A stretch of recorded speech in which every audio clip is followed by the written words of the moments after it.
In our last lesson, we looked at the strongest kind of punctuation, which in tonal music is defined as the perfect authentic cadence. Now let's look at other less final kinds of punctuation. Here's an example of weaker punctuation even though it's on the tonic. This is the beginning of Beethoven's Fourth Sonata for violin and piano.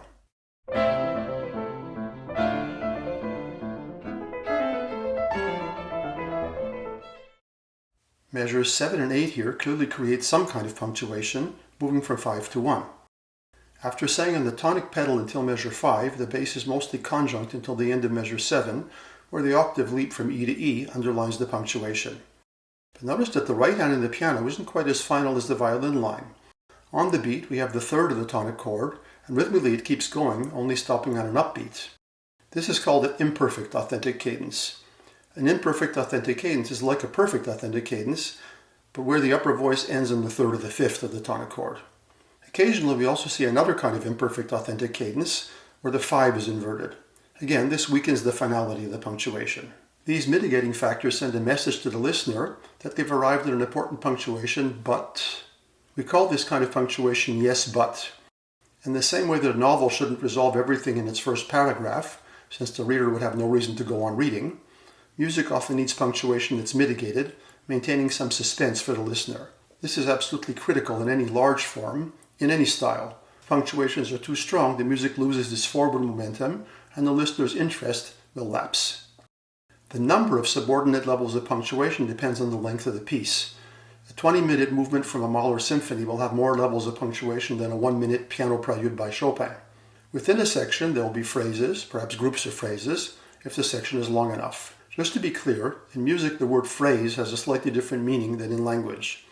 A musical phrase is more the equivalent of a sentence in language. Individual phrases within groups of phrases often end with less decisive punctuation. These weaker punctuations signal to the listener that there's more to come. Here's an example from Mozart's Quartet in B-flat major, K458, the first section of the minuet.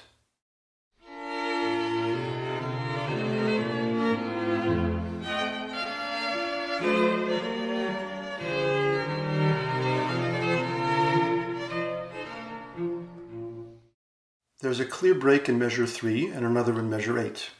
The one in measure 3 ends on the dominant instead of the tonic. This is called a half cadence. The one in measure 8 is a perfect authentic cadence. Notice once again the behavior of the bass line. The first phrase is conjunct until the cadence. After that there are more leaps, mainly 6 and thirds, until the bass in the final bars at last leaps from 5 to 1. The leap of a fourth underlines the cadence. Because these two phrases in the Mozart minuet form a little section, ending with the reduction of the texture in measure 8, there's almost a sense of question and answer. The weaker first cadence let the music breathe, but also suggests that it isn't an ending. The second cadence, being stronger, acts like the end of a paragraph of prose. A phrase itself can often be subdivided into smaller segments, sometimes called phrase members, like the clauses in a spoken sentence. Looking at the second phrase here, the motive that's presented starting at the end of measure 3 is first repeated in sequence, and then continues in a more flowing way until the cadence in measure 8. These smaller units are phrase members. They're distinguishable units, but don't stop either harmonically or rhythmically. This example illustrates something important. While there are fairly precise names for the most common kinds of punctuation, like half cadence, perfect authentic cadence, etc., and while theorists are quite strict about what constitutes a cadence, music often breathes in more subtle ways. We would not call the downbeat in measure 4 a cadence, but it does mark a meaningful little segment of the phrase, defined by the rhythmic motive. There are other kinds of cadences. Here's a common example from the first movement of Mozart's Clarinet trio, K498.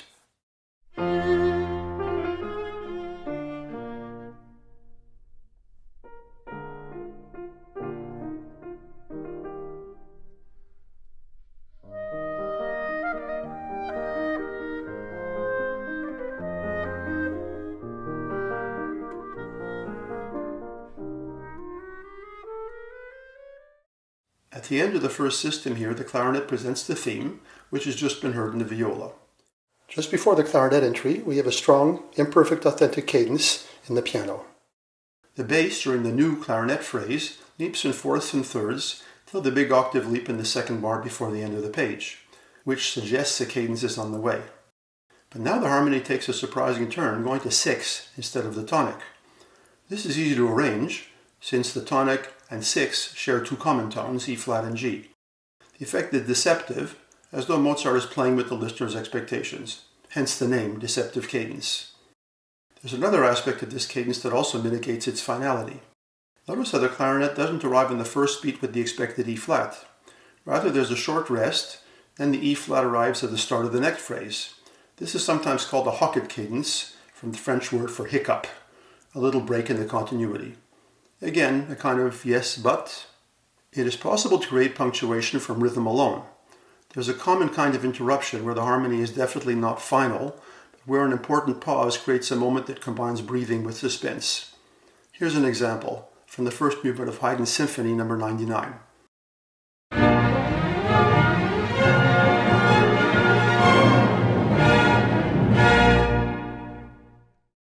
These 4 bars all stay in the same dominant 7th harmony, enlivened with scales and the brass and percussion chords.